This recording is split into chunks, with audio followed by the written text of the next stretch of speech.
Assalamualaikum warahmatullahi wabarakatuh. Perkenalkan, nama saya Melita Amalia. Saya dari kelas 10 IPA 1 dan absen ke-18. Di sini saya akan menceritakan secara singkat tentang Kerajaan Sriwijaya di Kota Palembang. Yang pertama dikisahkan bahwa Kerajaan Sriwijaya dipimpin oleh Raja Dapuntahyang Srijayanasa sebagai raja pertama.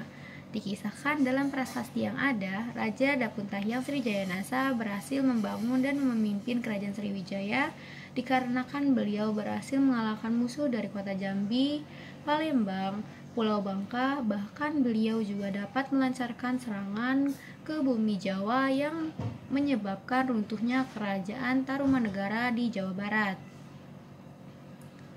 Menurut beberapa pendapat, Kerajaan Sriwijaya memiliki titik pusat di kota Palembang, namun juga ada yang berpendapat bahwa Sriwijaya memiliki titik pusat di kota Jambi, dan juga ada yang berpendapat bahwa Kerajaan Sriwijaya juga memiliki pusat di luar Indonesia.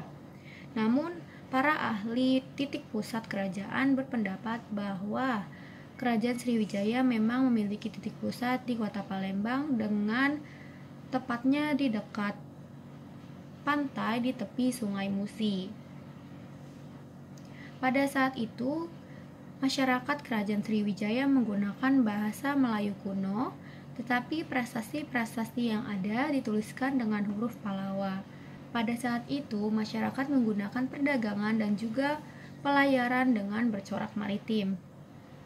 Kerajaan Sriwijaya memiliki puncak kejayaan keemasan pada saat kepemimpinan Raja Balaputradewa.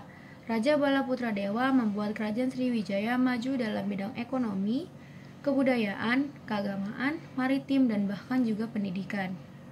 Pada saat itu, Raja Balaputradewa berjuang membangun armada laut yang kuat, bertujuan untuk menjaga wilayah perairan Sriwijaya dan juga menjaga keamanan wilayah dan juga menjaga keamanan masyarakat yang ada.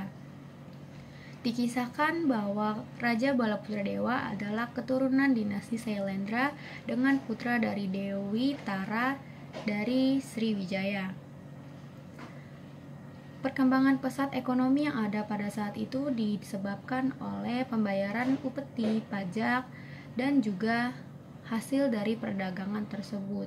Hal ini yang menyebabkan mengapa Kerajaan Sriwijaya dapat berkembang pesat dan makmur pada saat kepemimpinan Raja Balaputradewa. Selanjutnya adalah Kerajaan Sriwijaya juga mengalami dan menjadi titik pusat agama Buddha Mahayana saat kepemimpinan Raja Balaputradewa. Saat masa makmurnya, Kerajaan Sriwijaya dipimpin oleh raja-raja yang berkarismatik dan juga berwibawa.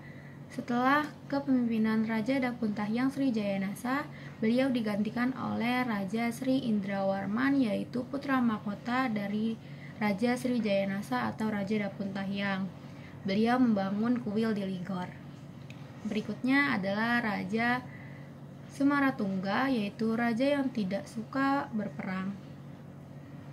Yaitu ada Raja Balaputradewa yang membangun armada laut, lalu ada Raja Sri Maharaja, Sri Dewa, selanjutnya ada Raja Sumatera Bumi, dan lain sebagainya. Ada beberapa faktor yang menyebabkan Kerajaan Sriwijaya berkembang pesat. Yang pertama adalah wilayah yang luas. Bagaimana tidak luas kalau hampir sebagian dari Asia Tenggara saat itu masih menjadi kepemilikan Kerajaan Sriwijaya. Yang kedua adalah letak geografis dan letak strategis kota Palembang. Lalu yang ketiga adalah dari faktor kuatnya armada laut. Lalu yang terakhir adalah runtuhnya Kerajaan Funan di Vietnam akibat serangan Kamboja. Hal ini menyebabkan Kerajaan Sriwijaya dapat berkembang dengan pesat menjadi negara maritim.